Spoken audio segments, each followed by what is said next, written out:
Hello friends, आज मैं आपको बताने जा रहा हूँ एक्सरसाइज 3.1 क्लास 12th का चैप्टर 3 है ये।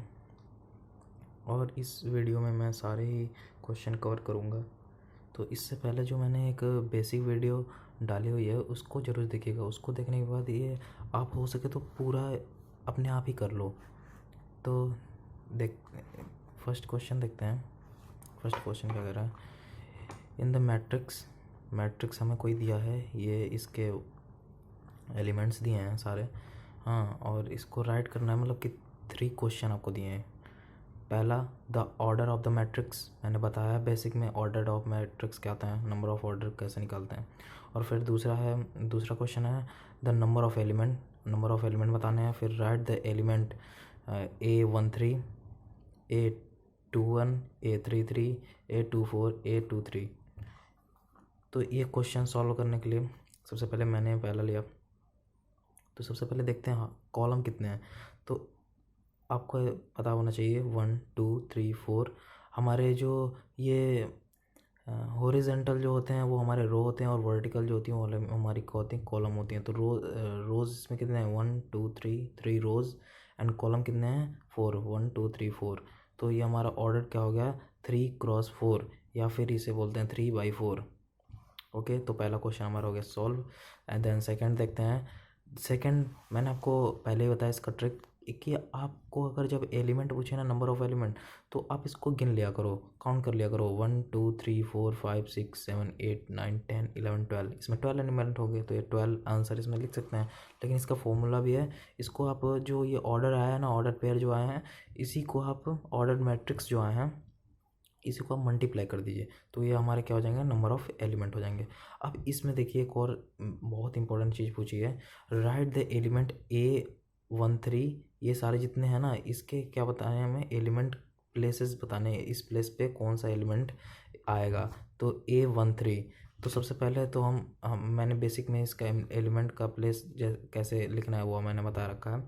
तो इसमें क्या वाला है, A13। अब देखो कॉलम तो ये वाला देखो, ये तो होता है हमारा कॉलम, और ये जो होता है ये हमारा रो।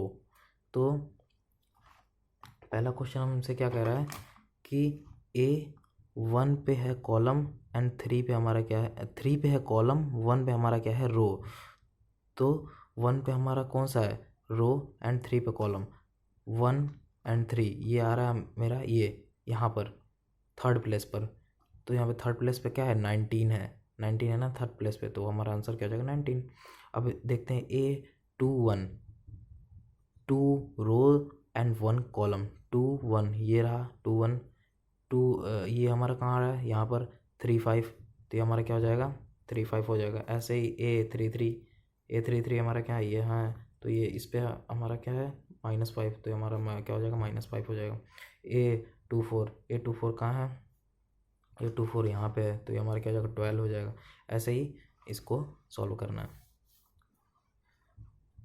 सेकंड क्वेश्चन देखते हैं, if a matrix has 24 element, what are the possible order it can have, what if it has 13 element. मैं इसमें मतलब कि 2 क्वेश्चन पूछ लिए हैं।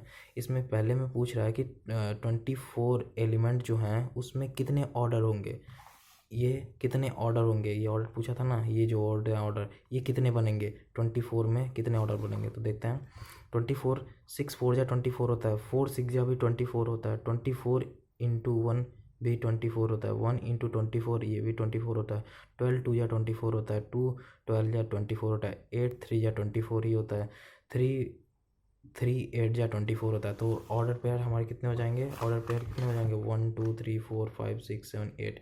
ये सारे क्या हो जाएंगे, हमारे ऑर्डर पेयर हो जाएंगे। तो इसको देख लेते हैं। तो हमारा ऑर्डर पेयर क्या हो जाएगा, order pair 6x4, 4x6, 24x1, 1x24, 12x2।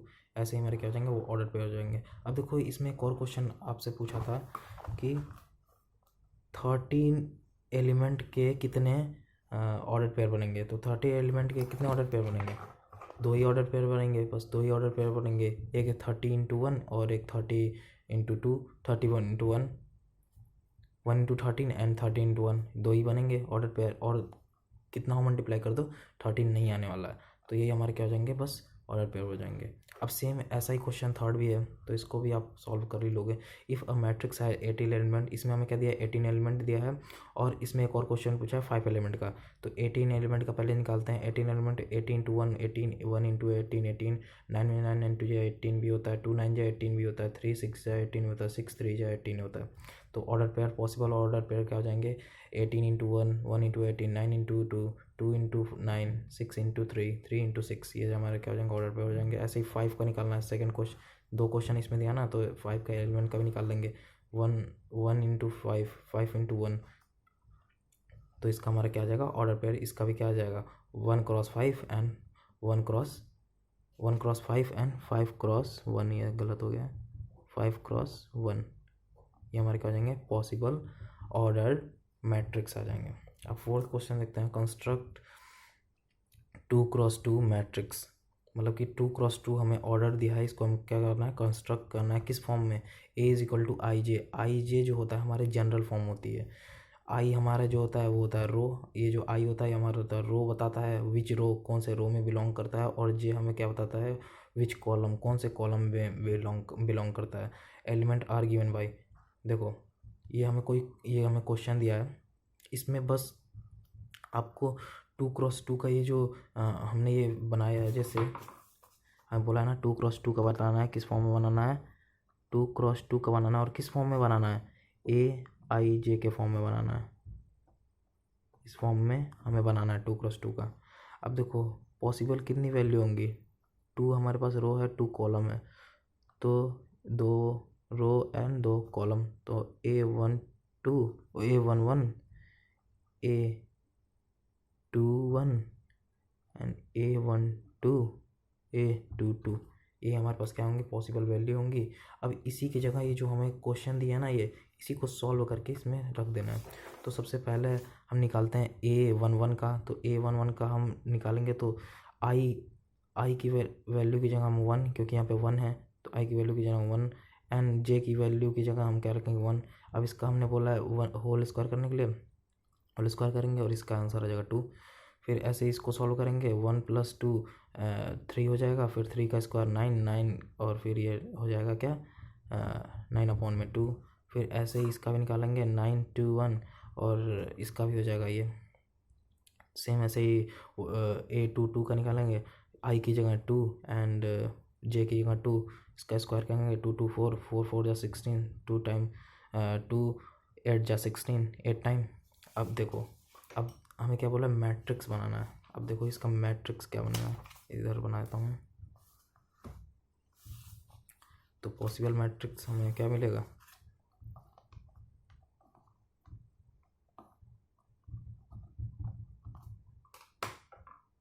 Possible matric हमें क्या मिलेगा, A11 की जगह क्या था 2, A12 की जगह क्या था 9/2, A21 क्या था 9/1 A22 की जगह क्या था 8। तो ये हमारी क्या हो जाएगी मैट्रिक्स। बस ऐसे ही आपको करना था। अब सेम टू सेम ऐसा ही क्वेश्चन सेकंड है, इसी का पार्ट है सेकंड, बहुत ईजी क्वेश्चन है। जैसे मैंने इसको कर दिया था, इसको मैंने पीछे बता दिया था।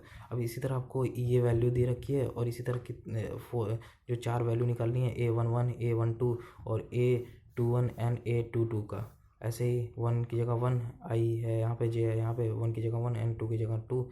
ऐसे ही इसको कर देंगे, हाफ आ जाएगा, 2 आ जाएगा, 1 आ जाएगा, और इसका क्या आ जाएंगे मैट्रिक्स आ जाएंगे। तो ये हमारी क्या हो जाएगी, एक मैट्रिक्स हो जाएगी। सेम ऐसे ही थर्ड क्वेश्चन है। थर्ड क्वेश्चन में हमें ये क्वेश्चन दिया है, ये हमें क्या दिया है, एक कंडीशन दी हुई है। इसी कंडीशन में इसकी वैल्यू क्या करनी है, पुट करनी है। तो सबसे पहले A11 निकालना है, तो आई की जगह 1 एंड +2 इंटू में जे की जगह 1, इसका हम होल स्क्वायर कर देंगे। तो ये भी हमारा क्या आ जाएगा 9/2 आ जाएगा। फिर इसका भी हम होल स्क्वायर कर देंगे, फिर ये भी क्या आ जाएगा 25/2 हो जाएगा। फिर इसका भी हम कर देंगे, तो इसका हमारा 18 मिल जाएगा। फिर इसका 2A21 का कर देंगे, तो इसका हमारे 8 आ जाएगा। तो हमारी कौन सी मैट्रिक्स हो जाएगी, ये भी हमारी मैट्रिक्स सॉल्व हो गई। अब देखो 5th क्वेश्चन हमसे क्या कहता है, construct a 3x4 matrix whose element are given by. देखो यहाँ पे हमें क्या था, 2x2 का था। ये देखो क्वेश्चन में, पीछे चलते हैं, क्वेश्चन दिखाता हूँ तुम्हें। देखो एक क्वेश्चन में क्या था, 2x2 मैट्रिक्स था। अब यहाँ पे हमें बोला है 3x4 की मैट्रिक्स बोला है, और कुछ भी नहीं है इसमें, 3x4 बस बोल दिया है। इसमें सेम टू सेम वही कंडीशन लगी, बस इसमें 3x4 लिख दिया। तो 3x4 के लिए 3x4 का हमें क्या बनाना पड़ेगा, एक कंस्ट्रक्शन करना पड़ेगा। तो ये हो गया 3 हमारे पास क्या है, रोज़ हैं n, ये है ना 3x4, 3 हमारे पास क्या है, रोज़ हैं, n 4 हमारे पास क्या है, कॉलम है। अब हमें ये क्या दिया, कंडीशन दिया हुआ है aij is equal to half, ये हमारे क्या है, मॉड है। मॉड के अंदर नेगेटिव वैल्यू हमारी क्या होती है, पॉजिटिव में क्या होती है, कन्वर्ट हो जाती है। तो सबसे पहला जो हमें निकालना है, सबसे पहला जो निकालना है वो निकालते हैं a11 यानी कि 3 आई की जगह, हमारे आई की जगह पे हम क्या रख देंगे 1, जे की जगह पे हम क्या कर रख देंगे 1। अब हम इसको सॉल्व करेंगे तो ये 3 multiply by 1 is equal to -3 plus 1। अब देखो इससे जब बाहर निकलेगा ये तो प्लस का ही रहेगा, अगर माइनस का नहीं रहेगा। कभी भी अगर यहाँ पे माइनस भी आता है तब भी यहाँ पे प्लस ही होगा, क्योंकि ये क्या है, मॉड में है। और मॉड में हमेशा, मॉड से जब वैल्यू बाहर निकलती है तो हमेशा प्लस ही निकलती है, नेगेटिव कभी नहीं निकलती, ये याद जरूर रखना। तो ये 2 से 2 क्रॉस हो गया, तो ये हमारे क्या से आएगा, 1 आ गया। अब ऐसे ही a12 निकालेंगे, ये भी हमारा निकल जाएगा। फिर ऐसे ही a13 निकालेंगे, सेम टू सेम जैसे मैंने पहले वाला निकाला ऐसे ही आपको निकालना है। जैसे 0 आ गया, a14 निकालेंगे, फिर a21 निकालेंगे। ऐसे ही जितने भी ये सारे वैल्यू हैं सारे ही हम क्या करेंगे, निकाल लेंगे। ये देखो मैंने सारे निकाल के रखी है, वीडियो काफ़ी लंबी हो जाती है इसलिए मैंने पहले ही निकाल रखा है। तो ऐसे ही आपको निकाल लेनी है वैल्यू। अभी देखो इस वैल्यू को निकालने के बाद ये जहाँ जहाँ ये वैल्यू आपने निकाली है वहीं पे इसको क्या करना है, इस वैल्यू को रख देनी है। ये हमारी क्या हो जाती है, मैट्रिक्स हो जाती है। तो देखो ये मैंने वैल्यू जो निकाली थी वो मैंने यहाँ पे क्या कर दी, पुट कर दी। तो ये हमारा क्या हो जाएगा, एक मैट्रिक्स हो जाएगा। अब देखो सेम टू सेम वही स्टेटमेंट लेनी है और वही सारी वैल्यू आपको फिर से निकाल लेनी है। हाँ, आपको फिर से वही वैल्यू निकालनी है, बस हमें क्या है, कंडीशन में थोड़े चेंजेस आ गए हैं। कंडीशन में हमें क्या कर दिया है, 2i - j कर दिया, और यहाँ पे क्या था, मॉड था। इस वजह से इसमें घबराने की कोई बात नहीं है। और ये हमारी वैल्यू इसकी भी निकल जाएगी, और फिर इसको भी हम क्या करेंगे, एक मैट्रिक्स में रख देंगे। फिर हमारे जो 6 क्वेश्चन है वो ये देख लेते हैं। Find the value of x y z and z from the following equation. मतलब हमें x y एंड z की हमें क्या निकालनी है, वैल्यूज़ निकालनी है। और ये बोल रहा है कि ये जो इक्वेशन है ना वो एक दूसरे क्या है, इक्वल है। ये देखो इक्वल का यहाँ पे क्या है, साइन है, तो इस वजह से क्या है, दोनों के इक्वल हैं। तो because the both are equation then the value is, मतलब कि बोथ इक्वेशन क्या हमारी इक्वल है, तो द वैल्यू होगी एक्स की, वो क्या होगी, इक्वल होगी ए के। वाई की वैल्यू क्या होगी, इक्वल होगी 4 के। जेड की वैल्यू क्या होगी, इक्वल होगी 3 के। तो ऐसे ही हमने इसकी भी वैल्यू निकाल दी। बहुत ईजी क्वेश्चन है, यहाँ तक आपको समझ में आ रहा होगा। और द सेकेंड क्वेश्चन भी देख लेते हैं। ये भी हमारे पास क्या है, इक्वल है, क्योंकि यहाँ पे क्या है, इक्वल का सिंबल है। x + y is equal to 6। पहले तो आप इसको लिख लिया करो, x + y is equal to क्या है, 6 है। इसको हम मान लेते हैं फर्स्ट इक्वेशन। देन सेकंड मैं देखता हूँ 5 + z इज इक्वल टू क्या है, 5 है। तो ये भी हमारा क्या होगा, second equation. Then x y ये हमारा क्या है, 8 है। देखो x y हमारे पास क्या है, 8 है, ये हमारा होगा थर्ड इक्वेशन। अब देखो हम यहाँ से z की वैल्यू आराम से निकाल सकते हैं। z हमारे यहाँ है, z 5 को मैं इधर ले गया, नेगेटिव का हो गया, तो z हमारा क्या है, 0 आ गया। z तो हमारा निकल गया, चलो ठीक है। अब देखो इसमें हम इन दोनों में और तो कुछ होने वाला नहीं है, तो हम इसको क्या करते हैं, किसी एक की वैल्यू हम क्या करते हैं, निकाल लेते हैं। तो देखो according to first and second equation मैंने यहाँ से ले लिया। अब देखो y is equal to x को मैंने क्या किया, नीचे ले गया। y इज इक्वल टू 8 में x हो गया। देखो put the value of y in equation first. अब जो y के जो ये वैल्यू आई है इसको हम क्या करेंगे, फर्स्ट इक्वेशन में क्या करेंगे, पुट करेंगे। तो x + 8 में x इज इक्वल टू 6। अब हम इसका क्या ले लेंगे, एलसीएम ले लेंगे, और फिर ये हमारा क्या आ जाएगा, एक इक्वेशन आ जाएगा। ये हमारी क्या हो गई, इक्वेशन आ गई। अब इस इक्वेशन को हम क्या करेंगे, फ्रैक्शन कर देंगे, फैक्टर कर देंगे, फैक्टर निकाल देंगे। तो देखो 8 का फैक्टर क्या होता है, 4 × 2, 4 × 2 = 8। एंड जब हम 4 -4 -2 अगर करेंगे तो हमारा क्या आ जाएगा 6 आ जाएगा, क्योंकि माइनस माइनस प्लस होता है और 4 प्लस -4 -2 इज इक्वल टू हमारा क्या आ जाएगा -6 आ जाएगा। तो इसमें से हमने x कॉमन ले लिया, x -4। अब इसको तो आपको करना सॉल्व आता ही है, और यहाँ से -4 x -4 एंड x -2 यहाँ पर आ गया इज इक्वल टू 0 है ही, तो x इज इक्वल टू हमारा 4 आ गया और x इज इक्वल टू 2 आ गया। अब देखो यहाँ पे हमारे पास दो वैल्यू आ रही है। अब दो वैल्यू आएगी तो y की भी क्या आएगी, दो वैल्यू आएगी। तो यहाँ पे मैंने x इज इक्वल टू जब 4 लिया था मैंने, और इसको मैंने जब पुट किया y is equal to 8/x में, जब मैंने समझो x इज इक्वल टू जब 4 लिया था, तब मैंने y की वैल्यू में जब x की वैल्यू डाली तो हमारा क्या आया, y क्या आया 2 आया। अब देखो x की वैल्यू जब मैंने 2 लिया तो फिर y की वैल्यू हमारी क्या आ गई, 4 आ गई, क्योंकि x की जगह मैंने 2 डाला। तो 2 से 8 कैंसिल होगा तो हमारे पास क्या आ जाएगा, 4 आएगा। तो हमारे पास क्या आएगी, दो दो आंसर आएंगे। तो z तो हमारा 0 होगा ही, दोनों में ही z हमारा 0 होगा, लेकिन y इज इक्वल टू 2 आएगा, x इज इक्वल टू 4 आएगा, इसमें y इज इक्वल टू 4 आएगा एंड x इक्वल टू 2 आएगा। तो हमारे पास ये दो आंसर आएंगे, इसको आप देख लीजिएगा। अब थर्ड क्वेश्चन है सेम टू सेम ऐसा ही है, इसमें बस थोड़ा सा दिमाग लगाना है, नहीं तो ये बहुत ही इजी क्वेश्चन है। x plus y plus z और सारे क्या हैं, इक्वल हैं। तो सबसे पहले तो इसके इक्वल देख लेते हैं। x plus y plus z is equal to 9, ये मान लिया first. x plus z is equal to 5, ये मैंने मान लिया second. And y plus z is equal to 7, ये मैंने मान लिया थर्ड इक्वेशन। अब देखते हैं, then put the value of y plus z is equal to 7 in equation first. अब अब देखो x प्लस जेड तो हमने यहाँ पे पुट नहीं कर सकते, लेकिन y प्लस जेड तो हम यहाँ पे पुट कर सकते हैं ना।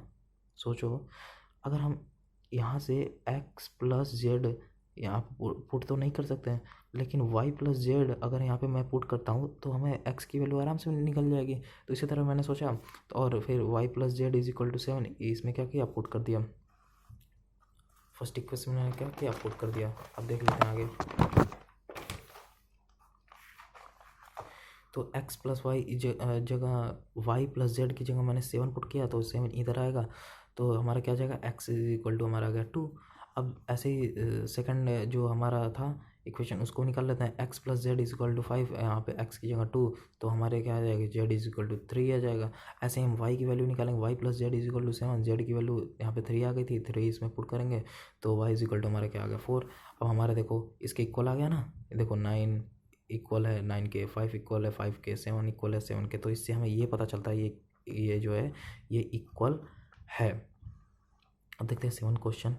Find the value of a b and c and d from the equation. मतलब हमें a b c और d का हमें क्या करनी है, वैल्यू फाइंड करनी है। तो देखो सबसे पहले तो ये इक्वल है, यहाँ पे बता दिया है, a minus b is equal to -1। ये देखो a minus b is equal to -1, ये मैंने मान लिया first equation. 2a plus c is equal to 5, ये मान लिया थर्ड। ये 2a minus b is equal to 0, ये मैंने मान लिया second. 3c plus d is equal to 13, ये मैंने मान लिया fourth equation. Solve by elimination method. आपने एलिमिनेशन मेथड जरूर से सॉल्व किया होगा 9th में, 10th में, 11th में, तो इसको आपको पता होना चाहिए। तो एलिमिनेशन मेथड का मतलब ही होता है एलिमिनेट करना किसी भी एक, मतलब कि ये जो यहाँ पे एक्स कंपोनेंट है या फिर वाई कंपोनेंट है, तो इसको एक को पूरे ही कैंसिल कर देता है, पूरा ही कैंसिल कर देता है, जिससे हमारी एक वैल्यू हमारी निकल के आ जाती है। तो इसलिए मैंने देखो इसमें तो एलिमिनेशन होगा नहीं, क्योंकि a प्लस सी है और यहाँ पे c प्लस डी है। अगर यहाँ पे c प्लस ए रहता या फिर a प्लस सी रहता तो इसे हम एलिमिनेट कर देते हैं, लेकिन इसमें ही इन दोनों में ही केवल एलिमिनेशन मेथड यूज़ होगा। तो देखो इसको मैंने ले लिया, a minus b is equal to -1 and 2a minus b is equal to 0। अब देखो माइनस है तो प्लस हो जाएगा, माइनस है तो प्लस है तो माइनस हो जाएगा, प्लस है तो माइनस हो जाएगा, इसे एलिमिनेट हो गया। यहाँ पे आ गया -a इज इक्वल टू -1 आ गया, माइनस से minus cancel, a is equal to आ गया 1 आ गया। अब देखो वैल्यू ऑफ a, जो हमारी वैल्यू ऑफ a आई है, इसको हम क्या करेंगे, पुट करेंगे इक्वेशन फर्स्ट में। तो पहले इक्वेशन में अगर हम वैल्यू की a की वैल्यू हम पुट करते हैं तो हमारे क्या आता है, b आ जाएगा। तो b इज इक्वल टू ए की जगह मैंने 1 रखा और बी की जगह b इज इक्वल टू -1 आया था, इधर क्या, तो ये माइनस का हो गया, माइनस माइनस प्लस, माइनस का 2, माइनस से माइनस कैंसिल हो गया, b इज इक्वल टू हमारा क्या आ गया, 2 आ गया। देखो हमारा b भी आ गया, a भी आ गया। अब हमें क्या निकालना, c और d बस फाइंड करना है। अब देखो यहाँ पे अगर मैं सी की वैल्यू ए की वैल्यू अगर डालता हूँ तो सी की वैल्यू हमारी निकल जाएगी। तो डालते हैं, तो put in equation third A की वैल्यू हम पुट करेंगे 2 इंटू में 1, जो कि हमारी ए की वैल्यू क्या थी 1 थी, plus c is equal to 5। अब इसको मल्टीप्लाई किया, c is equal to 5 minus 2, तो हमारे पास क्या आ गया, सी इज इक्वल टू क्या आ गया 3 आ गया। Put the value of equation fourth. अब देखो हमें ए बी सी, अब हमें क्या निकालना है, केवल डी निकालना है। डी अगर हम सी यहाँ पे डाल देते हैं तो डी भी हमारा निकल जाएगा। अब देखो सी 3 क्रॉस 3 हमें पता है कि सी हमारे पास क्या था 3 था, तो 3 into 3 plus d is equal to 13, तो 9 हो गया। 3 into 3 and d is equal to 13 हो गया। D is equal to 13 minus 9 को मैंने इधर ले गया, फिर यहाँ से माइनस हुआ तो डी इज इक्वल टू हमारे क्या आ गया 4 आ गया। तो हमारे ए बी सी डी तीनों की वैल्यू हमें क्या हो गई, फाइंड हो गई। अब देखते हैं, बहुत ईजी क्वेश्चन है, ये सारे आपको करने चाहिए। अब देखो, अब हमें ये जो वैल्यू आई है ना, ये जो सारी वैल्यू आई हैं, इसको हमें क्या करना है, मैट्रिक्स फॉर्म में लिखना है। देखो मैट्रिक्स फॉर्म में कैसे लिख सकते हैं,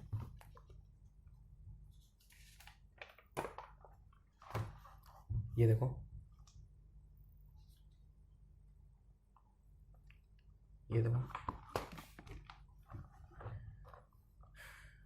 अब हम इसको चेक करेंगे कि ये राइट है कि नहीं। देखो minus a minus b is equal to, मैंने क्या निकाला था, ए हमारा क्या था 1 आया था और बी हमारा क्या था 2 आया था, तो 1 में से -2 गया तो -1 ही आएगा, तो यानी कि ये क्या है, राइट है, यानी कि इक्वल है।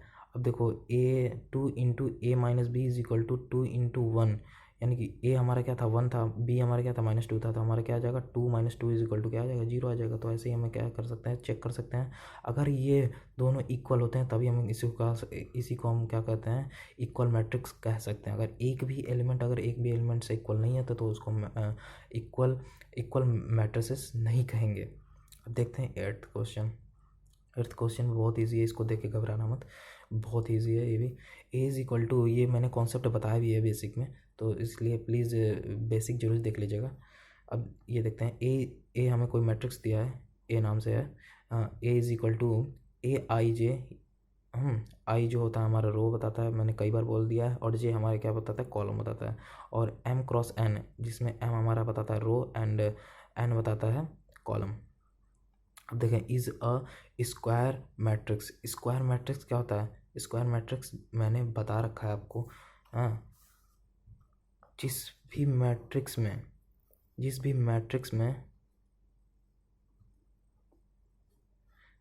मैट्रिक्स में आपके नंबर ऑफ रोज इक्वल होते हैं नंबर ऑफ कॉलम के, मतलब कि नंबर ऑफ रोज इक्वल हो नंबर ऑफ कॉलम के, उसी को हम क्या कहते हैं, नंबर ऑफ, मतलब कि स्क्वायर मैट्रिक्स कहते हैं।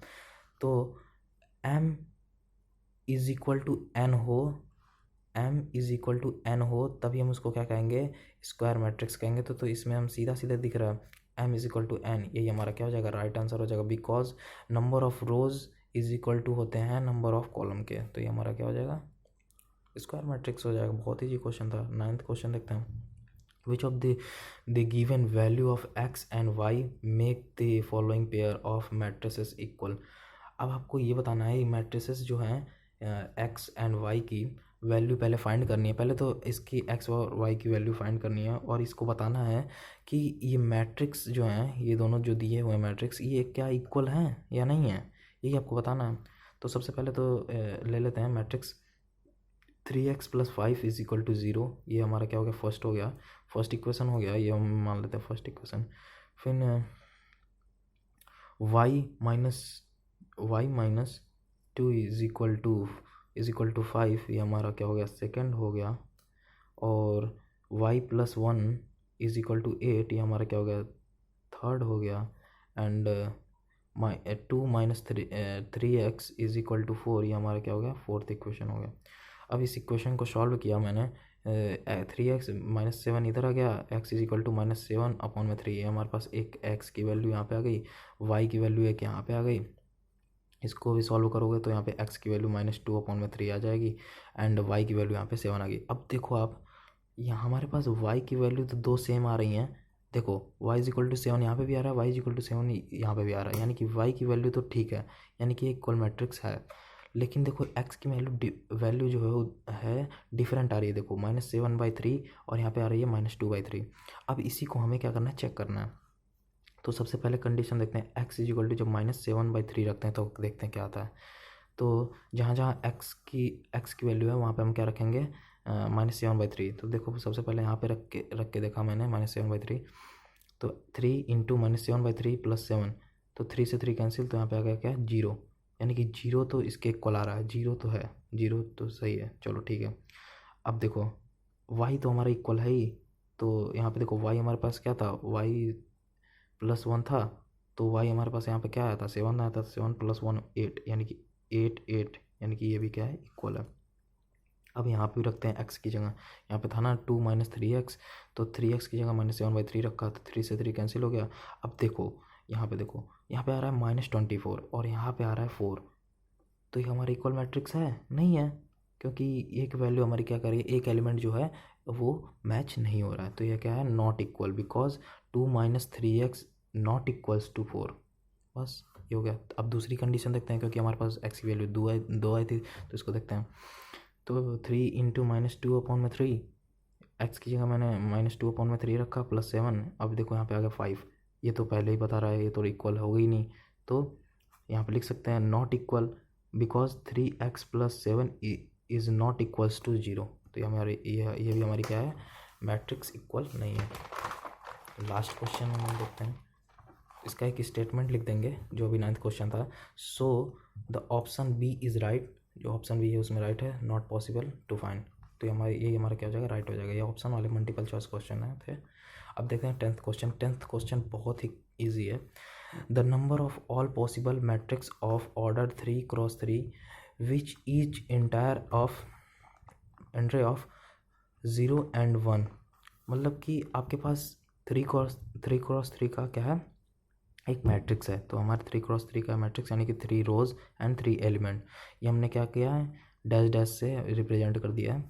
अब इसमें बोल रहा है कि जितनी भी इसमें एंट्री होगी ना, या तो 0 होगी या तो 1 होगी, या तो 0 होगी या तो 1 होगी, या तो 0 होगी या तो 1 होगी, या तो 0 होगी या तो 1 होगी, 0 होगी 1 होगी, 0 होगी या तो 1 होगी, 0 होगी या तो 1 होगी, 0 होगी या तो 1 होगी, 0 होगी तो 1 होगी। तो क्या कितने कितने इस प्रकार के मैट्रिक्स बनेंगे कि जिसमें 3x3 के एलिमेंट आएंगे। जैसे मैं आपको बताता हूँ एग्जांपल लेकर के। जैसे एक बार तो 0 1 0 आ गया, 1 0 1 आ गया, 0 0 1 आ गया, हाँ एक तो ये भी बन गया। फिर एक आ गया 0 0 0 1 1 1, ये भी आ गया। फिर एक आ गया 0 0 1 0 0 2 1। तो ऐसे तो बहुत ज़्यादा क्वेश्चन, मतलब बहुत ज़्यादा मैट्रिक्सेस बन जाएंगी, 20 बन जाएंगी, 40 बन जाएंगी, 50 बन जाएंगी, कई सारी बन जाएंगी। ऐसे तो मैं बनाता ही रह जाऊंगा। तो इसलिए इसमें सबसे जो इम्पोर्टेंट कॉन्सेप्ट आता है उसको आपने 11th में पढ़ा होगा, 7th चैप्टर में, that is permutation and combination. तो उसका कॉन्सेप्ट इसमें यूज होता है। तो परम्यूटेशन क्या होता है, नंबर ऑफ वेज को हम क्या करते हैं, मल्टीप्लाई कर देते हैं, तो वही हो जाता है हमारा परम्यूटेशन। तो इसमें देख देते हैं कितने तरह से इस बॉक्स को फिल कर सकते हैं, मतलब कितने हमारे पास बॉक्सेस हैं, 1 2 3 4 5 6 7 8 9। तो हमने यहाँ पे बॉक्सेस ले लिए हैं 1 2 3 4 5 6 7 8 9। देखो 9 ये इधर दिख रहा है, हाँ दिख रहा है 9। अब देखो पहले बॉक्स कितने वेज से भर सकते हैं, तो 2 वेज से, क्योंकि 0 और 1। फिर दूसरा बॉक्स भी कितने वेज से भर सकते हैं, 2 वेज से, 0 या 1, 0 या 1, 0 या 1, 0 या 1, 0 या 1, 0 या 1, 0 या 1, 0 या 1। तो कितने वेज से, इसको भी 2 वेज से, इसको भी 2 वेज से, इसको भी 2 वेज से, इसको भी 2, जितने भी 9 हैं इसको हम कितने कितने वेज से भर सकते हैं, 2 वेज से। तो इसी को हम क्या क्या करते थे, मल्टीप्लाई कर देते थे, तो हमारा क्या आ जाता था, अरे नंबर ऑफ अरेंजमेंट आ जाते थे। ऐसे ही हमें निकालना था। इसको हम क्या कर देंगे, मल्टीप्लाई कर देंगे सबको, 2 × 2 तो यहाँ पे कितने हैं, 1 2 3 4 5 6 7 8 9 है, टोटल 9 है। 2 की पावर 9 कर दिया। अब 2 की पावर 9 हमारा क्या आता है, 5 1 2, ये हमारे क्या हो जाएंगे, number of all possible matrix. तो thank you so much for watching my video. Please like, subscribe and press the bell icon. उम्मीद करता हूँ आपको ये वीडियो पसंद आई होगी। बहुत ही ईजी है ये। मिलते हैं अगले वीडियो में।